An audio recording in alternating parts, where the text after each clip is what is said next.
छात्रों, ऑनलाइन शिक्षण की इस कड़ी में मैं आज आपको कक्षा 10 के गणित चैप्टर नंबर 6 त्रिभुज के बारे में बताया जाएगा। चैप्टर नंबर 6 त्रिभुज के बारे में आप जानते हो त्रिभुज क्या होता है, लेकिन जो तुमने कक्षा 9 में पहले सर्वांग सम पढ़ा था, यदि किसी बच्चे पर सर्वांग सम सिद्ध करना नहीं आता दो त्रिभुजों को, तो वह इस चैप्टर को अच्छी तरह नहीं समझ पाएगा। तो सबसे पहले हम इस वीडियो में, जो इस चैप्टर की प्रथम वीडियो है, उसमें सर्वांग सम सीखेंगे। सर्वांग सम हम जानते हैं, अगर हमारे पास कोई दो आकृतियां हैं, जैसे कोई भी आकृति है, अगर मेरे पास 1 रुपये के 2 सिक्के हैं एक ही सन के बिल्कुल सेम, तो यदि हम उन दोनों को ऊपर नीचे रख दें तो वो एक चिपका दें तो वो एक ही सिक्के बन जाएंगे, अर्थात चाहे नीचे कर लें चाहे ऐसे कर लें। तो ऐसी दो आकृतियां जो समान आकार व रूप की हों, अर्थात हम एक के ऊपर दूसरी अर्थात नीचे के ऊपर रखें तो वे एक ही आकृति प्रतीत हो, सर्वांग सम कहलाती हैं। कोई भी ऐसे दो वृत्त जिनकी त्रिज्याएं समान होती हैं, अगर मान लो तुम्हारे पास दो वृत्त हैं, जैसे हमारे पास साइकिल है, एक साइकिल की रिम है, अगर हम उन्हें एक दूसरे के ऊपर रख दें तो बिल्कुल सही आते हैं।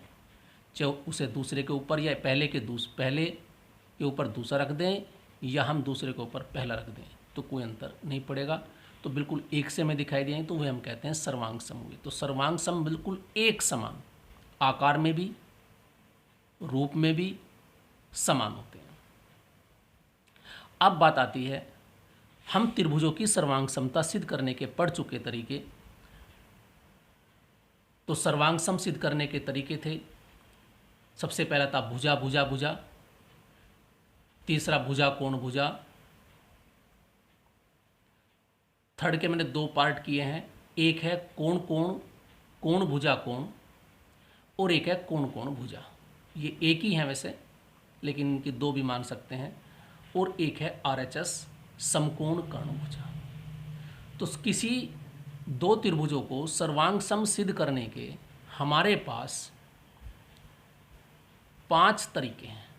तो अब तुम्हें ये देखना है कि उसमें कौन सा लगता है। भुजा भुजा भुजा, यदि किसी त्रिभुज की तीनों भुजाएं बराबर हैं, जैसे मैंने इसमें लिखा है, मैं इसकी फ़ोटो भी भेज दूंगा। तो यदि ये भुजा इस भुजा के बराबर है, ये भुजा इस भुजा के बराबर है, ये इस भुजा के बराबर है, फिर ऐसे ही ऐसे दो भुजाएं हैं और उनके बीच का कोण है, यदि ये भुजा इस भुजा के बराबर है, ये कोण, ये वाला कोण इस कोण के बराबर है, और ये वाली भुजा इस भुजा के, अर्थात दो भुजाओं से जो बना कोण है, अगर उनके बीच का कोण और वे भुजाएं समान हैं तो त्रिभुज सर्वांग सम होते हैं। अगर सर्वांग सम है तो ये देखो, अगर सर्वांग सम है तो ये कंडीशन होगी, अगर ये कंडीशन है तो सर्वांग सम होंगे। तो इन्हें एक दूसरे का उल्टा भी सोच लें।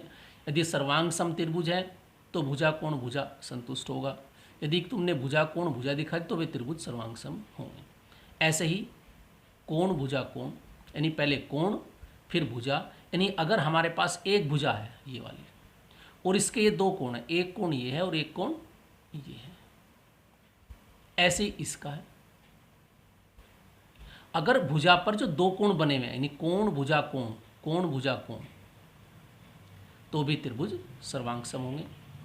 या हमारे पास आ जाए कोण कोण भुजा, ये मैंने चित्र नहीं बनाया इसकी जगह की, वैसे पेपर में जगह नहीं थी, तो कोण कोण भुजा, यानी ये वाला कोण फिर ये भुजा और ये कोण फिर भुजा, यानी कोण के बाद नेक्स्ट कोण आना चाहिए और फिर उसके बाद भुजा उससे लगी हुई। ऐसी दूसरे प्रकार की कोण कोण भुजा तो भी सर्वांग सम होंगे। और एक इम्पोर्टेंट है समकोण त्रिभुज की।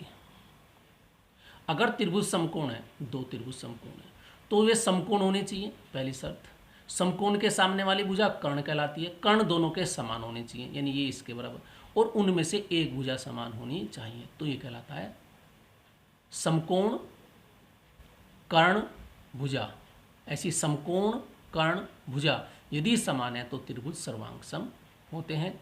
इसके विपरीत भी, यदि तुमने ये सिद्ध कर दिया, यदि किसी त्रिभुज में तुमने सिद्ध कर दिया त्रिभुज समकोण है, कर्ण बराबर है और दो भुजाएं उनके आपस में समान है, तो यानी उनकी भुजाएं आपस में समान है, तो वे त्रिभुज सर्वांग सम होते हैं। तो इस सर्वांग सम को अच्छी तरह पढ़ लें और याद कर लें सर्वांग सम किस प्रकार सिद्ध करते हैं। ये इसका अहम अंग है। इसके बिना समरूप त्रिभुजों के क्वेश्चन करना संभव नहीं होगा। ठीक है, थैंक यू।